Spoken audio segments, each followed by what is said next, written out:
Over now to the U.S., where the Trump administration has launched a new investigation into Harvard University, focusing on its foreign scholar exchange program. Secretary of State Marco Rubio announced today that the inquiry targets Harvard's eligibility to sponsor international visitors under the exchange visitor program, commonly known as the J-1 visa program. Rubio emphasized that sponsors must fully comply with regulations and ensure their programs do not threaten U.S. national security or foreign policy interests. Education consultant Professor Yomi Fawemi and world politics analyst J-1 of the Bellcrest Institute, Washington, D.C., join me for more insight on this. Thank you very much for giving us your time. Let me start with you, Prof. For a moment, it seems the worst had passed. But on Wednesday, Secretary of State announced the bid of the administration to open a new investigation into Harvard's ability to sponsor participants in the visitor program. What's really the problem? Okay, thank you very much. Thanks for having me again. Thanks to my co-person speaking alongside. It's been a series of targets on the higher education system in the USA. Let's put in a broader perspective that President Donald Trump, while he was candidate and even from his first term, had very interesting views about education.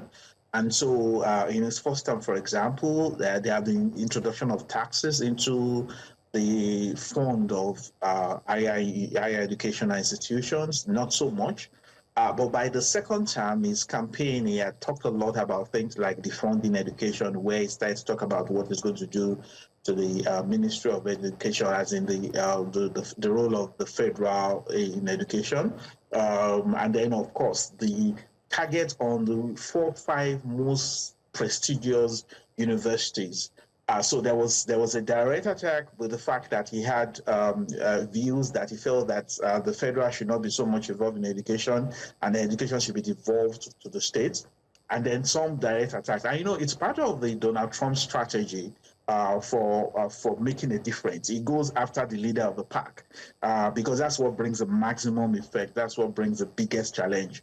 So he has targeted these 4 or 5 institutions and have come with a series of attacks, including claims for them to change many things. And of course, he has argued on 2 major planks. One is anti-Semitism, and then secondly, it's about the character of the United States people.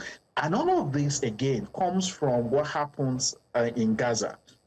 Remember, after the invasion and the issues that came from the Gaza, there were protests in virtually many institutions around the world, in Canada, in the US, in UK, in Europe. His argument was that some of those protesters were doing so against the interest of the United States. And his assumption or his belief is that the university did not do enough to get those people out of the USA. So that's where the anti-Semitic argument comes in. Okay. The second argument of security comes from the fact that he feels that some of those people are terrorists to the US. But what has happened is that Harvard has stood up to him. So Harvard has gone to court.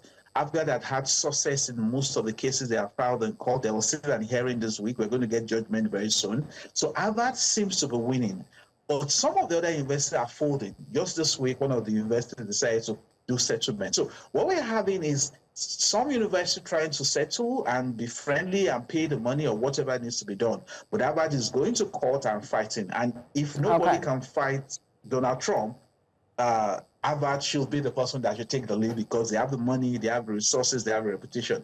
And please note, and this is very important, if the case eventually gets to the Supreme Court, a good number of the Supreme Court justices are graduates from Harvard. So there is going to be a real conversation whether they will side with their alma mater or they side with their friend, President Donald Trump. I'm sure they will go with the side of the law to play safe. But of course, there is an advantage, some would argue. Joy, exchange programs are a global best practice in university education for cross-fertilizing knowledge. How exactly is Harvard University on the wrong side of things suddenly, given that the presence of foreign students also lead to huge revenue inflows into America? What's there to be offended at?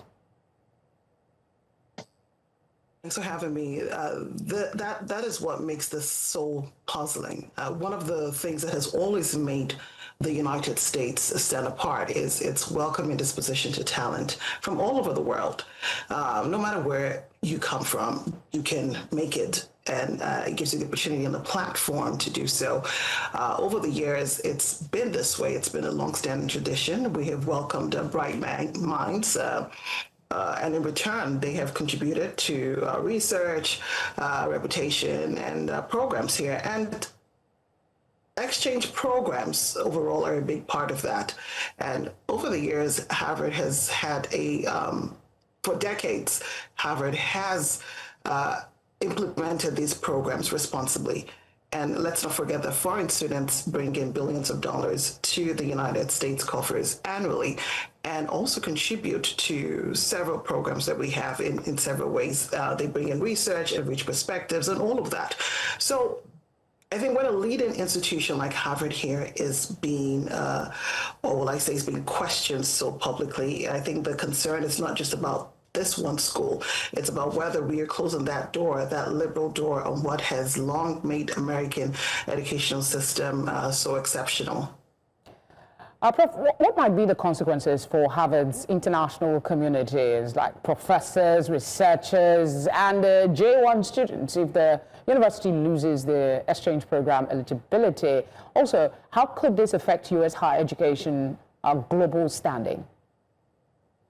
Oh, yeah, the effect will be massive. As the previous speaker said, the massive contribution of immigrants and international students to research, to diversity, to the quality of learning.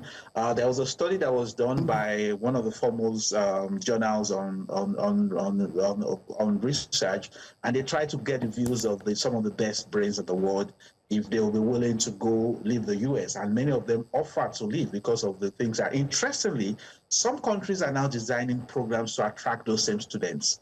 So we have some countries that are coming up with initiatives and programs to say, hey, if the US is not favorable to you, you can come here, because they know the potentials of this international science. So one of the things it's going to do is that, one, it will reduce the talent pool of the quality of researchers and research.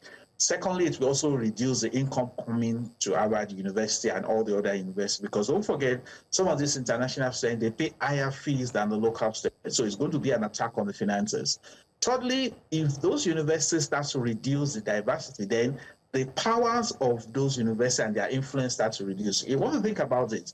How many people who are going to become ministers and prime ministers and secretaries of states and heads of governments of different countries are there to go to Harvard? So part of what is going to happen is that the soft power, the influence of Harvard, that today, I mean, you remember, for example, in Nigeria, there was a time the Nigerian Governors Forum signed an agreement with Harvard to be training some people in Harvard. Today, we're going to have ministers and everybody saying they want to go to Harvard.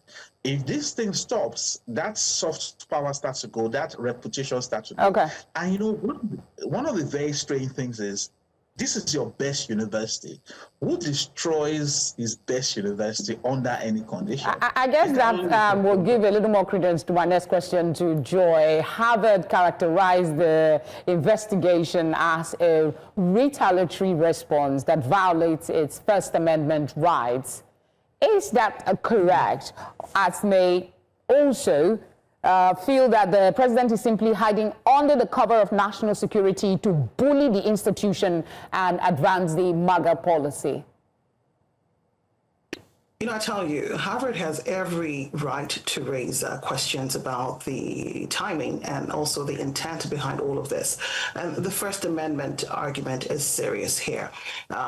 Harvard argues that the action is punitive.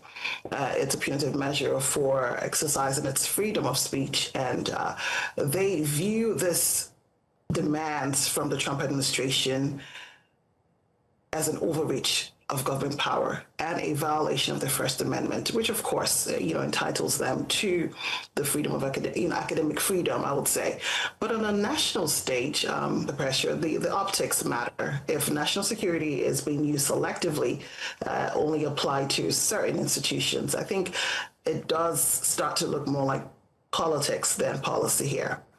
And once that line is blurred, the trust in how the United States governs education and who it welcomes it starts to erode. Quite unfortunate development. Thank you very much, J-1 and Professor Yomi Fawemi, for giving us your time tonight.